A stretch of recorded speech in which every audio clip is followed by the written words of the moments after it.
The Benjamin Dixon Show is only possible with listener support. Go to www.thebenjamindixonshow.com to register for our blog and join the Progressive Army. Welcome to the Benjamin Dixon Show. I am your host, Benjamin Dixon. Today is Wednesday, March 11, 2020. Thanks so much for joining us. I know it was a rough night for Bernie Sanders supporters and an even rougher morning, waking up to the realization that the coalescing around Joe Biden, that the centrists, the move that they made before Super Tuesday was a brilliant move. I mean, Joe Biden won last night, several states. There's some states that are still counting as usual. Joe Biden has a lead in terms of the delegates. More than half of the states have not voted, so there's still a definitive pathway to the White House for Bernie Sanders. But the establishment is calling on him to drop out because they want to put all of their energy into defeating Donald Trump. I don't know that you can defeat Donald Trump. Actually, no, let me not be nice. Let me not try to mince my words. They're not going to beat Donald Trump, not with Joe Biden. If you saw the video yesterday of him coming out of an event, being guided by Simone Sanders and being asked questions about the confrontation that he had. We played it on the podcast yesterday. He had a or actually, I think I played it in the Patrons episode. He had a confrontation with an auto worker. And when he was asked about that, when he was asked about his confrontation with the auto worker, you could tell he was completely spaced out and didn't know how to answer the question, and answered something about to the effect of he was shocked that Bernie and Trump were together on this thing. And I bring that up because it has been so far the best example of the cognitive decline. But it is what it is. This is who the Democratic Party has chosen. This is who they have coalesced around. And over the next couple of months, they're going to do everything they can to convince you that the most important thing is to get rid of Trump. I'm not going to participate in that conversation because you can do whatever you want to do. It is your prerogative, whatever is going to make you feel like, you know, if you feel like you need to get out there and stomp for Biden, then you absolutely go out there and do it. I support you 100%. If you feel like you can't lift a finger for Biden, then you absolutely do that. I support you 100%. There is a debate coming up Sunday. It's not all over. I think Sunday is going to be an eye opener but here's the thing. I have at least, I don't know how many voicemails. I asked everyone to give me a call and let me know how they're feeling. So we're going to listen to voicemails for the most of the show. And then I'll give my comments in between. But here's the thing. The Democratic establishment knew, they know that Joe Biden is not going to beat Donald Trump. If anything at this point, what they're going to do is they are going to swap out Joe Biden for someone else. That would be my bet. And who that person is, no telling. I mean, it literally can be anyone. And if you combine the fact that they probably will not be able to have a convention because of the coronavirus, I don't believe for any reason that we're going to have this under control by July. I think we're still going to have to avoid large gatherings. And so I think the convention is not going to happen. And I could be wrong. Again, like I'm not making predictions and, I'm not making any bets here. I'm just observing how things are going here so far in terms of the coronavirus. We haven't even started to come to terms with how it's going to affect this election and how it's going to affect everyone's lives. But if you combine the possibility that a lot of the remaining primaries may not even happen, or at least they're going to happen under very strained circumstances, and then you add on top of it the very strong possibility that the convention won't happen itself, the Democratic Party could be left up to its own machinations to do whatever it wants to do. And so the coronavirus is the wild card. I would say if you take the coronavirus out of this election cycle, Joe Biden loses, period, point blank, end of discussion. He has no ability to motivate the masses. And the grudge match that everyone blamed Bernie Sanders supporters for goes both ways. So there's literally now at this point, Bernie Sanders supporters could just sit back and be like, you didn't inspire me. You got to earn my vote. I don't owe you anything. Right, Liz Warren? Right. So Bernie Sanders supporters have all kind of positions that they can take. And I'm not going to encourage or discourage a single one. I think everyone should exercise their free agency. Right. You do what's best for you. Focus on what's best for you. And if that means you need to go out and vote for Joe Biden in order to make yourself feel like you've done your part, then by all means, you're not going to get any flack from me. And if you decide that you want to stay home and watch old episodes of the Flintstones on election day, you're not going to get any flack from me. It is your free agency. And then if you're going to be a good faith actor and say that Joe Biden has to earn your vote, then I think that's a reasonable position as well, because why else would he get it if he has not earned it? But all in all, I think the story that's not being talked about is the effect that the coronavirus is going to have on this election. It's going to, I think it's going to change the entire dynamics. I think it's a free for all. One, I don't know if it's the best idea for us to have aging, people who are the most vulnerable to this virus at the top of both tickets. I think both parties, listen, I'll say it, but you guarantee yourself that they're talking about it behind the scenes. And they should be, because of the amount of exposure that Donald Trump and Joe Biden and Bernie Sanders, for that matter, if Bernie Sanders pulls this off, the kind of exposure that they have to the public during this breakout of the coronavirus, and the fact that it hits seniors the worst. Everybody should be considering a backup candidate at this point. I think the real story of 2020 is not going to be how much we hate each other, how much we hate centrists, how much centrists hate progressives, how much all of us hate Make America Great Again. And how much Make America Great Again hates everyone who's not white Christian men. There's a lot of hate that's going around in 2020, but I think the real story is going to be how the coronavirus really changed our system irrevocably. I think that's the story that's still being written. Okay, one last thing before we start listening to voicemails. I want to encourage everyone. I want to encourage you in two ways. Number one, it's not over.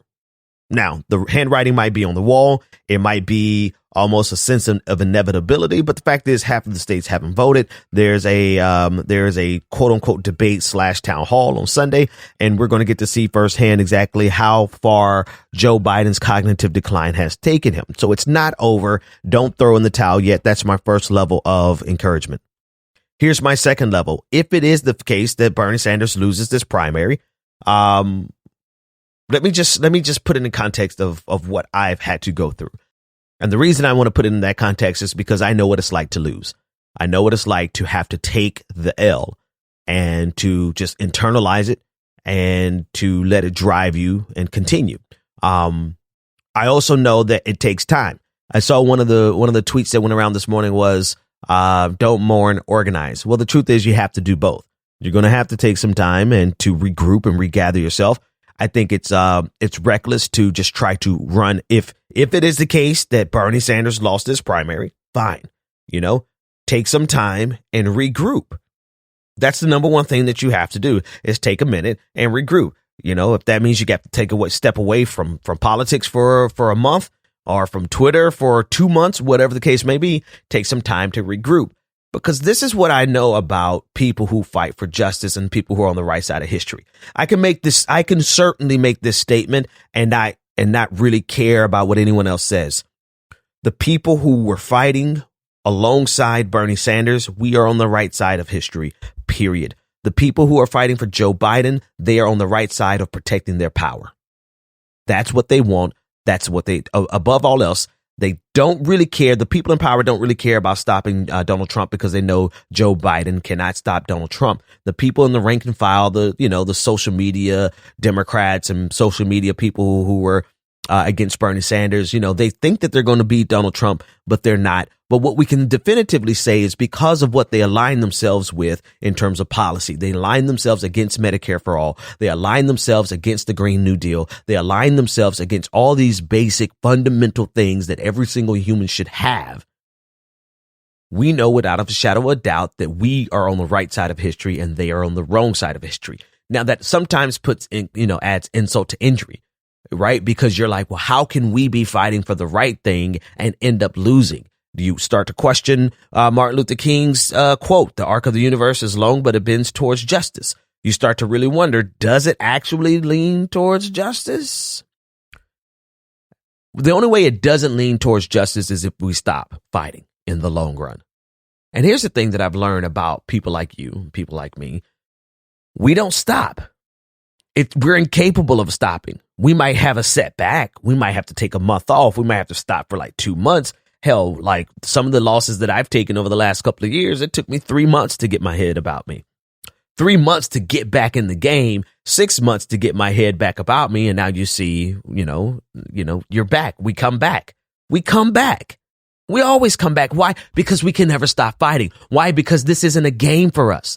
See, for these people who think that they're celebrating today because they've been able to stave off the Bernie revolution, right? That's the most important thing to them. It's a game to them. It's a game of ego. It's a game of bragging rights. It might as well be the Super Bowl for them, right? They don't stand for anything. They do not stand for anything except for opposition to us. And sometimes, folks, you have to take the L. Regroup. Don't let it destroy you, but take some time to regroup and gather your thoughts and see the next move. Because at the end of the day, you're not going to stop fighting anyway. Because in 6 months, you're going to see an injustice that's going to throw you right back into the fight like you've always been. 2 years from now, you could take 2 years off. And something's going to come up that's going to stir up that righteous indignation in you, and you're going to be right back in the fight again. And so it's not a matter of whether or not you need encouragement to keep fighting. It's a matter of how long do you need to take a break before you come back swinging, right? I guess maybe my job over the next couple months is just to encourage you to not take too long. Not take too long. We continue fighting. We continue organizing. We continue capitalizing on the infrastructure, right? We use the small donor infrastructure to keep funding the revolution, to keep funding people's voices, to keep building what we've been building, because we just simply cannot stop. It's impossible. All right. That's just the first round. Voicemails after the patron party. Let's go. Go to www.patreon.com/the BPD show and support the Benjamin Dixon Show. And here we go. Very special welcome to all of our newest patrons, without whom this show is not possible. Welcome aboard to Helker DaCosta. Thank you for becoming a patron. Jaw Comer. Thank you for becoming a patron. Jasmine Pina. Thank you for becoming a patron. Rachel Bartlett. Thank you for becoming a patron. Fatima Alou. Thank you so much for becoming a patron. Kat LaRousse, thank you for becoming a patron. David Atkinson, thank you for becoming a patron. Cassie, thank you for becoming a patron. Michael H., thank you for becoming a patron. Jerry Rush, thank you for becoming a patron. And last but not least, Tanya Pulley, thank you so much for becoming a patron. You too can become a part of this prestigious and this prodigious patron family by going to www.patreon.com/the BPD show and becoming a patron for as little as $3 a month. You get twice the content without any of the ads like you're going to hear here. All right, welcome back. Welcome back. Time for some voicemails. You can join the conversation any given day by calling in 678-701-3391. Let's take a listen to some voicemails. Hey, I just wanted to let people know that this election is not over just yet. You still got a chance to win this election, and it's not even close to over. People need to keep fighting. Don't give up. And also, the debate will be crucial as a turning point, and as long as the Bernie Sanders campaign does something different, as long as they change what they're doing, then we should have a chance to win this thing. But if they stay static, then we have no chance. But hopefully there's an epiphany moment for the campaign, but do not give up. It is not over. Hello, Ben. Leaving a voicemail. I have a couple of thoughts. First, it's not over. I know it looks grim. I know people want to give up, are extremely frustrated, and the math is pretty nasty, but there's still half of the map to vote. It's like our opponents are 3 points ahead before halftime, and they're yelling at the refs to call the game. Yep. I agree with both of those. That's both of those voicemails. It's not over. It's not time to throw in the towel. It is time to make adjustments and keep moving. Let's keep listening to what you have to say. Hey, Benjamin, longtime fan reader. Think Bernie should run third party, accept the Green Party's nomination just like they offered him in 2016. Think he should accept. And I think Joe Biden will lose because Trump voters who are dissatisfied with Trump, like Joe Biden, they don't want to vote for Trump again. Biden would spoil the election for Trump if there were three people in the race. Bernie wouldn't spoil the election for Biden because Biden never had a chance. Thanks for listening. I agree that Biden does not have a chance to win. Listen, I'm not going to tell you what to do and what your strategy should be. I'm not in that business today. I think everyone is going to have to come to terms with things like you either double down, keep fighting, or however you need to process it. Right. I personally don't see the math there. I don't see Bernie being able to win on a third party ticket. That doesn't mean he shouldn't do it. Right. Because at a certain point, I'm going to be honest with you, we have to prioritize here. This is, and hear me out. If your goal is to get rid of Donald Trump, then fine. Prioritize that. Get rid of Donald Trump. But at this point, as a progressive, you have to see that there is no place for us in the Democratic Party. There simply isn't. And I don't say that. I'm not trying to convince you one way or the other. I just take a look at it. Take a look at the reality. Now, if you want to prioritize getting rid of Donald Trump, then by all means, I'm not going to knock you. I'm not going to call you a sellout. I'm not going to call you any other thing.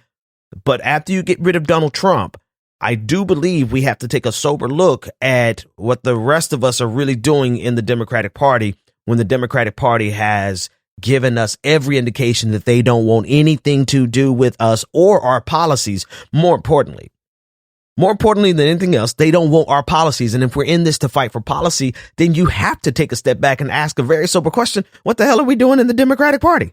Now, again, I want to emphasize for some of my listeners who your preeminent concern is getting rid of Donald Trump. By all means, go ahead and do you, right? But for the rest of us, I think we have to ask that question, whether we ask that question now, before November, or whether we ask that question after November. There's going to be 1,000 different strategies out there, and I'm actually interested in hearing almost all of them. Let's take a listen to the next one.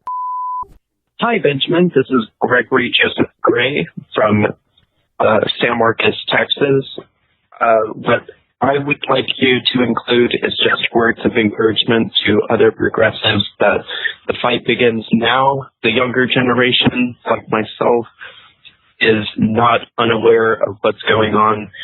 So mobilize locally and do the best that you can to change the system from within. Hi, my name's Emma Sue Harris.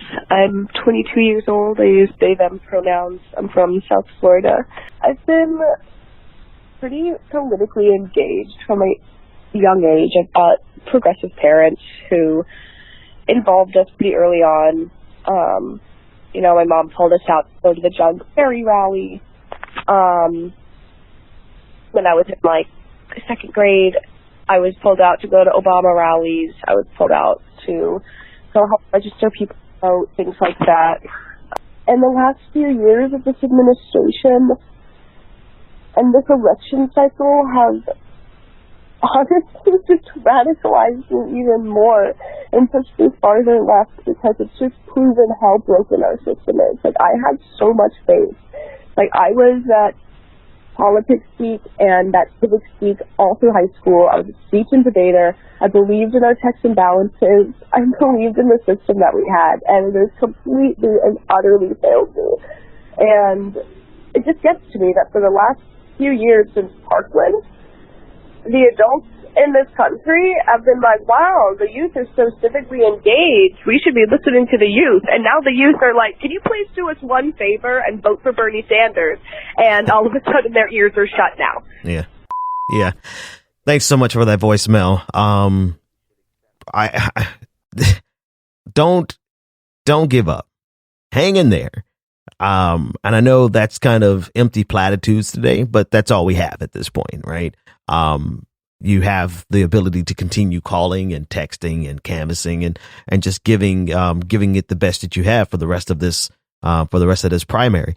But in terms of you brought up something in your voicemail that I think is really worthwhile pointing out. There is a great divide in this country, a serious divide in this country, and it's generational. Now, the causal link is not generational, right? The causal variable is their belief system, their politics.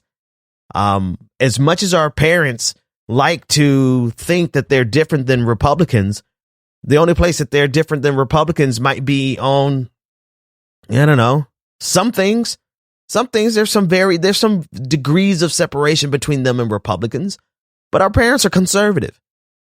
Our parents are conservative compared to what we're trying to do, what we're trying to accomplish, particularly where it comes to struggling people, working class families, people who work 9 to 9, people who work the midnight shift, the graveyard shift. We still have this paradigm. We still have this thing in our heads. It is a paradigm where we consider people who are not making a lot of money. We consider them lazy. And we draw a causal link between their poverty and we try to say it's because of their laziness when we have all of the evidence to show that it is systemic. But our parents, Democrats, liberals, those who celebrated Barack Obama, they are in that same category. When you cut to it, they're in the same category as Republicans who think people are poor because they're lazy.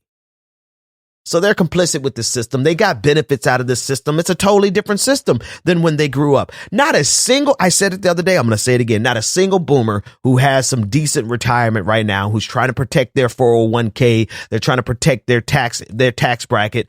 Not a single one of them could succeed in this system. Not a single one of them could barely survive in this system. So there is a divide. There's a strong correlation between the generational divide. But I think the real fact is that our parents are just far more conservative than they actually would ever like to admit. Right? All right. 1 or 2 more voicemails, and then we'll take care of a lot of more voicemails in the patron show with a lot more commentary, twice the content, none of the ads, patreon.com/the BPD show. I know things look dire, but just please don't give up. We need to make our voices heard in these communities where Biden still for some reason has a lead. Just, you don't have to be super negative or mean. Just tell people Joe Biden has tried to cut Social Security so many times, and all Trump needs to do is put that in an ad, and Biden's toast in November. If all you want to do is beat Trump and all you care about is beating Trump, Biden has been on the wrong side of every issue where Trump could have an advantage. Trade, Social Security, those are the ones that matter the most. Biden's not going to win. And hopefully after the debate that'll become clear to people, but just don't give up. As hard as that is, keep donating, keep phone banking, keep knocking doors. It sucks, but I think we can get through this. Just don't give up, because Biden is the worst on everything. He's the weakest. We can't let him win. I'm calling in because, I'm calling from Canada, actually, Brampton, Ontario, Canada.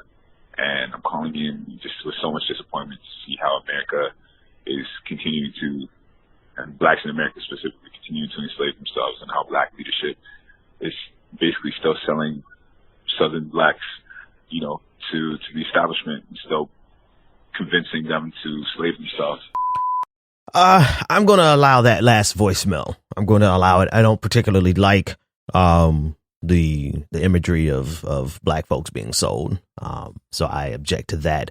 But I do agree with the sentiment that it is a shame that our black leadership is in fact the black misleadership class. Period. Point blank. There's not a single state in the South that this guy Joe Biden won that he's going to carry in the general election. Not a one. And so it's the absurdity of the Democratic Party that is actually laughable. They don't plan on winning, but if they actually thought that they were going to win, it would be even worse. So right now, their best option, for the sake of us not considering them to be complete morons, is for them to be planning to lose. Right. If they are planning to lose, then Joe Biden is absolutely the right man for that job. But they're not going to win a single one of these states in the South that we're putting so much emphasis on, like, oh, the black folks have spoken. No, black conservative Southerners have spoken, right? And there's a whole lot of other conversations that we're going to have about that. I'm just not going to have it right now. In terms of young black progressives trying to save black folks in general and trying to save America in general. And the things that we have to push back on against our parents. No, what the hell am I waiting for? I might as well say it now. Check this out. That story, that narrative about Pete Buttigieg and conservative black voters not wanting to vote for a gay man. Those are our parents, folks. Those are that's the older generation. Like the younger generation, we don't have a problem with it, with gay marriage. Like we don't have a problem with it at all. In fact, we're like pushing, we're supporting, we're allies. We're doing the best we can. Those of us who grew up in a homophobic household or an era or whatever, those of us, we try to grow out of it. We try to mature, et cetera, et cetera. But like, if you want to, these conservative black folks that go to church every single Sunday in the South, oh man, I'm not gonna spill all the tea of all the stuff we had to push back against privately, but I only bring that out not to attack them, but to show you that our values are fundamentally different. We see the world differently, right? They're in a better position. Most of them have retirement. Most of them have pensions. Most of them are doing good. Most of them are having to loan their kids money because their kids grew up in a system that's entirely different than they grew up in. It was, I don't know, it was somewhere around 94, 95 where I realized, I'm like, wait a minute. No, 97, 98, right around graduation. That's when I first started getting the high school graduation. I first started getting the idea that something's different about this system, like the promises that our parents had, the opportunities more specifically that our parents have, we simply did not have them. And it's taken us a very long time to get the data and the studies to show that this is systemic. And so where these parents have gotten so used to blaming their kids, their lazy kids, they didn't get a good enough degree. They should have went to the military. They should have got a degree in engineering. They got a degree in social work. That's their fault. That's the mindset. And it is a conservative mindset that they may as well be Republicans. Conservative black people in the South, and along with a lot of conservative white people in the South, right? But particularly what I'm getting ready to say is germane to the blacks, the black voters in the South. The conservative black voters in the South would be Republican if Republicans weren't so damn racist. Period. They agree with Republicans on abortion. They agree with Republicans on same-sex marriage. They agree with Republicans on conservative economic policy. Remember, they're not even socially liberal in the South. So, I'm not saying throw them out in the bathwater. We still love them. They're still our elders, but we got to know who they are and what they represent. And electorally, they're not going to give you the White House. 2004, you lost the White House with John Kerry. 2016, you lost the White House with Hillary Clinton. Moderates, all these people who were protected by the firewall in the South turn around and lose their election. Yeah, So if history is any indication, you guys should really stop listening to our parents.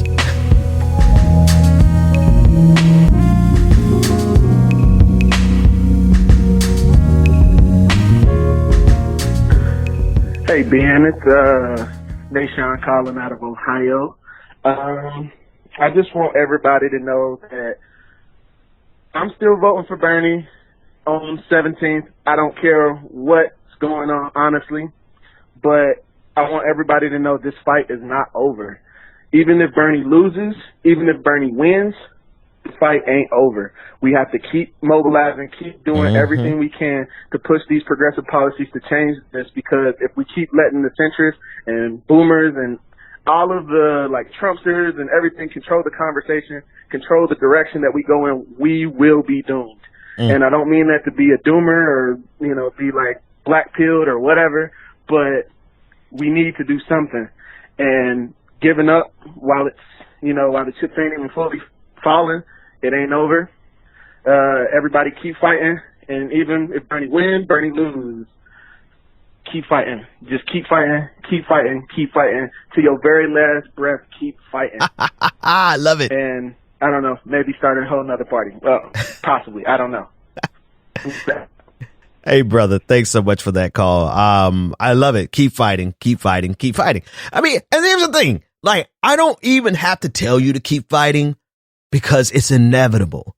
You are going to pick back up and get back in this fight as soon as you come in contact with the next injustice. That's why you're in this fight in the first place. So I don't even have to tell you to keep fighting, not in the long run, but like the brother just said in this phone call, we have to tell you to keep fighting in the short run. You want to throw in the towel immediately. I get it. It gets like that. I mean, sometimes you have to take an L. Listen, you can never win unless you risk losing. I know you guys are tired of my aphorisms, right? But that one is probably one of the most important ones. If you cannot win unless you risk losing. And by risking a loss, you're really risking hurting yourself, hurting your emotions, you're going to be disappointed, right? You're going to be let down. You're going to be disillusioned. Hell, you might even be full blown depressed, right? But if you don't ever risk it, you'll never get the victory. I can't say that I regret any of my failures because it had not been for my failures, I would not have been prepared for the victories, the small victories that I've gotten. And so I don't feel like I have to encourage you in the long run because people like you who are listening to me right now, except for the people who are like there's people who are trolling my videos, my audio, trying to find stuff to soundbite. You know, that starts to happen. But for those of you who are here in good faith, in the long run, you're going to be fighting. It's inevitable. You won't stop. You might have to find a new way to fight. You might have to find a new organization to fight with. You might go to local organizing, which is powerful. We need you in local organizing. There's no telling how many ways you're going to have to adjust. But at the end of the day, I guarantee you 90% of the people who are listening to me right now, I'm going to find you on the battlefield for progress in the next 5 to 10 years. If we're here, if we're here, if we're alive, if we haven't destroyed the planet, then 90% of you listening to me right now, I know I would put money on it. You're going to be fighting the same fight for justice. We'll be moving the ball forward. And that just happens. You know what I mean?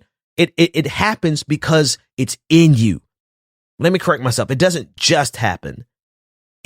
It happens because it's in you to fight. People who fight for justice, we don't stop. We get disillusioned, but the next time we see an injustice, we pick right back up again and fight. So the only thing that you need to know right now is one, this primary isn't over. And even if it is over, even if it is the case that Bernie loses, our fight is not over. So all you have to do is take whatever time you need to regroup and then come right back to the fight. Why? Because you're going to be here fighting inevitably. It's in you. That's who you are. You are a fighter.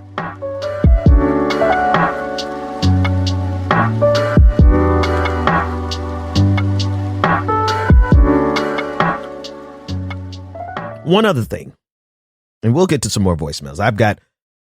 Apologies to everyone who's listening and hoping that you're going to hear your voicemail. I should have just put a limit on it and said the first 20 because I think I've got about 100 voicemails. I'll do as many as I can in the patrons episode and give commentary on most of them. Here's one other thing. This has always been bigger than Bernie. This has always been bigger than Bernie. It has. And that's out of necessity. Like, don't get me wrong. I don't really feel bad for Bernie. I was going to say I feel bad for Bernie, but I don't because you know what? He's moved the ball forward, you know, and it's the being able to move the ball forward sometimes is the biggest thing that you could hope for. Like we have an organization structure. We have multiple organizations now that exist by sheer virtue of the fact that Bernie Sanders ran in 2016. We have even more now that exists because he ran in 2020 and he represented the progressive voice. He represented all of us. And even if he didn't win, he moved the national conversation forward. There's this, if centrists think for 1 second that they have stopped the progressive movement, then they must honestly believe that Joe Biden is going to win in 2020. I mean, if you think, even if you elect Joe Biden in 2020, we are going to give you absolute hell because we have to. You don't understand. You think this is a game. You think we're out here just for, like, I don't know, clicks? Dude, I am just now getting to or for money. I'm just now getting my podcast to a level to make about half of what I was making in corporate America. Okay. So let's not think that people are out here doing this for clicks and money, because if it was for money, then I would have just stayed in corporate America with my wife working her job at Harvard University. We were making plenty good money in Boston. It was just expensive as hell to live there. Side note. The reason I mention that is because we're not in this for any other reason than the fight. We're literally in this because we are fighters. And do you think for one fucking second that we are going to lay down our arms just because we lost this battle? Because you don't realize there are so many victories surrounding us right now. I mean, hang on, let me edit that F-bomb because I'm going to forget.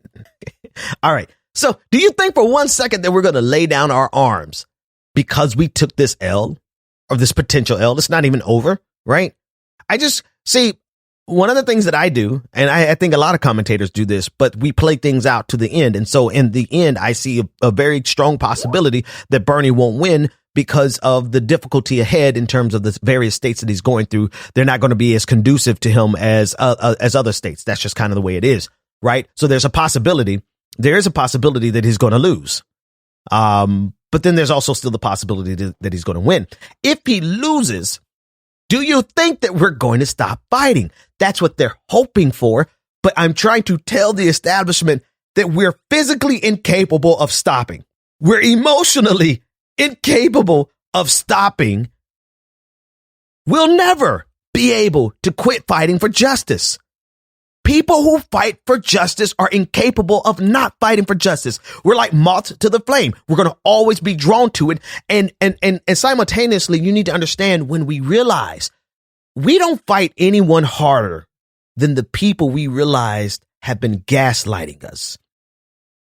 People like you, people like me, when we realize that we have been gaslit and that people have been dealing in bad faith with us, we are able to turn our energy against that person and that system or that party with more intensity than anything else you've ever seen. So you will understand that while a lot of people, a lot of progressives are going to help you get rid of Donald Trump, all right? They're going to do their best to help you get rid of Donald Trump because that's their number one priority.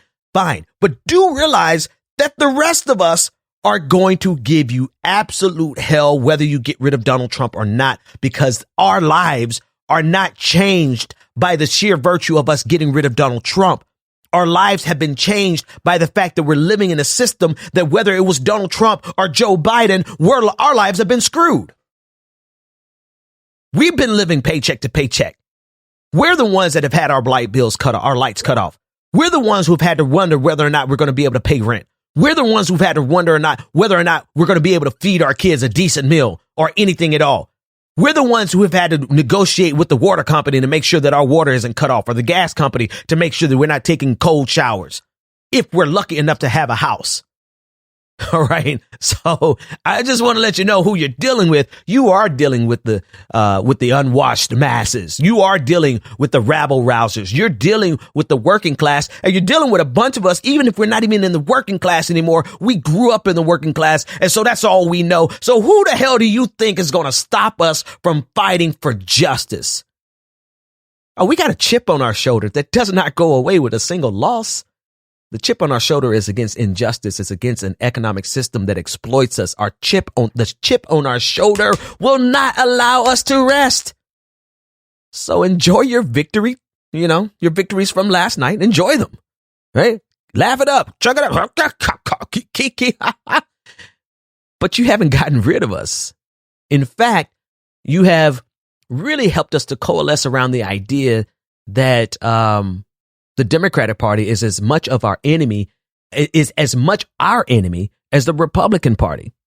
Now, for those of you, again, I want to make sure everyone has enough space to live their truth. For those of you who are going to vote against Donald Trump, I salute you. Do you? I don't want anybody in my audience attacking anyone based on the fact that they're going to vote for Joe Biden to get rid of Donald Trump. I haven't even decided what I'm going to do. But in terms of my personal vote, my personal franchise, I mean, I may very well just lay in bed on election day and tweet about the universe, the infiniteness of space. You know, who knows what I'll do. But what I am going to do on my show is make sure that if you need to vote against Donald Trump, do that. I support you. If you need to vote third party, do that. I support you, because you know what? It is a personal thing. What is going to make you keep fighting? Because ultimately, that's all that matters. All that matters is that you keep fighting. And so if your fight evolves to fighting against Donald Trump, then so be it. Do your thing. If your fight evolves to continue to fight against the injustices that you're seeing inside of the Democratic Party, then by all means do it. That's not my way of copping out. That's my way of saying everybody's going to have to figure out this next move. Everyone is going to have to figure out your next move. And I think it's too soon today to declare exactly what your next move is. That would be my last piece of advice before we go into the patrons episode. Today, especially today, or even the day when the primaries are over, Bernie wins, Bernie loses. Don't make a decision about your future in terms of this progressive fight on that day. Give yourself time to breathe. Take a step back. Go do something, anything. Take a step away from the politics. Not long, though. Don't be gone. I don't want to see you gone for a month. I'll start looking for you and I'll start, texting and tweeting and trying to find out where you went. Don't go away for long, but take 5, catch your breath, and then let's get back in the fight.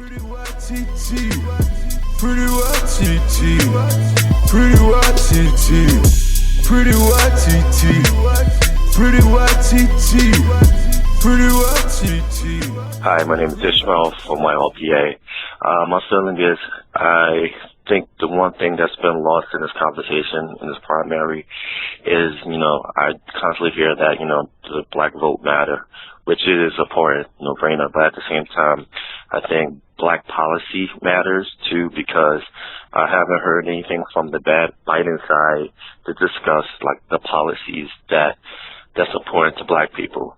And I think a lot of people are still nostalgic to Obama, because at the end of the day, Biden is always going to be linked to Obama.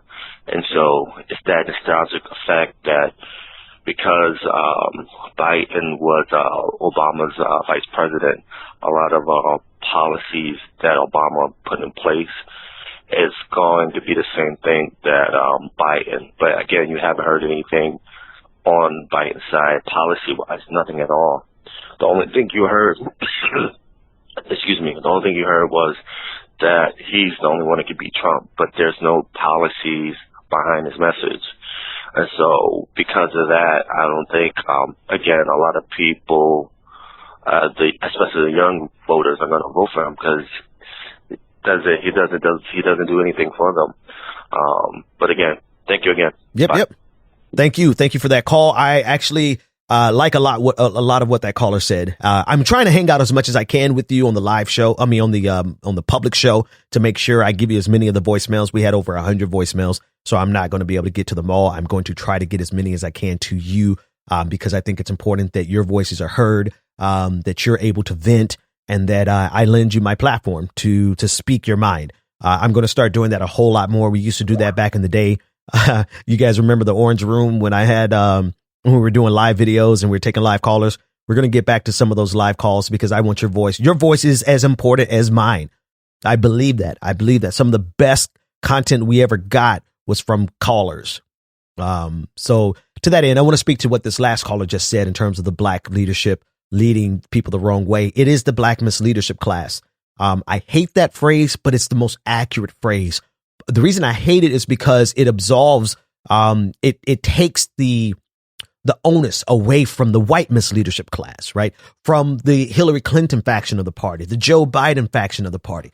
I mean, it's everybody who's in charge of the Democratic Party. They are complicit with this because they are doubling down in order to protect their power. At the core of this is the fundamental question. What will you do if something is a challenge to your power, right? What do you do if the facts are a challenge to your power? What do you do when the environment is saying that you have to change how you operate with fossil fuels or else the environment is going to destroy you? How do you respond to negative information that is a challenge to your power, both economic and political? Well, we've seen how Democrats respond. We've seen how Republicans respond. They go to a post-fact America. They say the facts are against us, so we have an entirely post-fact party. We thought the Democrats were better than that. Shame on me. Again, I'm going to own the fact that Jimmy Dore was actually more right than me in 2016. Now, I still don't agree with a lot of the stupid stuff that he said, but at the core of it, I mean, I'm catching up with him. and this doesn't mean I want to be his buddy. I'm sure I'm going to find plenty of things to slam dunk on him and everybody else for, but I've got no problem accepting the fact that I have been wrong, because it's important for us to do that, to be on the right side of history. You can't keep rejecting facts just to protect your power. Okay? You can't keep rejecting facts just to save face. I have plenty of humility and I've got no shame. I've actually got a lot of shame, but I have to pretend like I don't have a lot of shame in order for me to be able to do this show. So let's go with the fact that I'm pretending like I don't have any shame. So I have no problem admitting that I have been wrong about the Democratic Party, because we thought the Democratic Party was going to at least be on the side of the objective truth. And the objective truth right now is that this system is untenable. That the way we are treating the working people in this country is unsustainable. That the entertainment complex that keeps us busy and keeps our fingers thumbing away at video games and movies and we got to stream for every goddamn thing. It's not going to sustain us. It's not going to keep us from realizing how horrible this system really is for not just Americans, but people across the globe. It is untenable. And I was foolish enough to think that the Democratic Party would eventually come around to doing the right thing, because I thought that they were good faith actors. Shame on me. Fool me once. Shame on me. Fool me twice. You won't fool me again. Right? So we have to accept where we were wrong and adjust course. And again, my natural inclination is to be upset and enraged and furious and want to tell everybody we're going to dim exit. We're going to vote third party. That's my natural inclination. I'm going to hold that back and let you speak about what you want to do, because I think everyone is going to have to do what's best for them, because how else are we going to look at the mirror, be able to look at ourselves in the mirror and get back up and fight again, unless we have been true to ourselves. Above all else, son, to thine own self be true. All right. So that's it for the public show. We're almost at a full 50 minutes on the public show. Thank you for listening. If patrons, hold tight. You know the drill. The show continues after this music. We will be back with another 30, maybe even 45 minutes worth of content. And we're going to go in. We're going to go in. We're going to get some strategies for this next move. We're just going to lay it all on the line. More voicemails, more commentary. Patreon.com/the BPD show. I'll see you in a few seconds. If not, I will see you tomorrow. The Benjamin Dixon Show is only possible with listener support. Go to www.patreon.com/the BPD show and support the Benjamin Dixon Show. If you like this episode, be sure to share, like, and subscribe.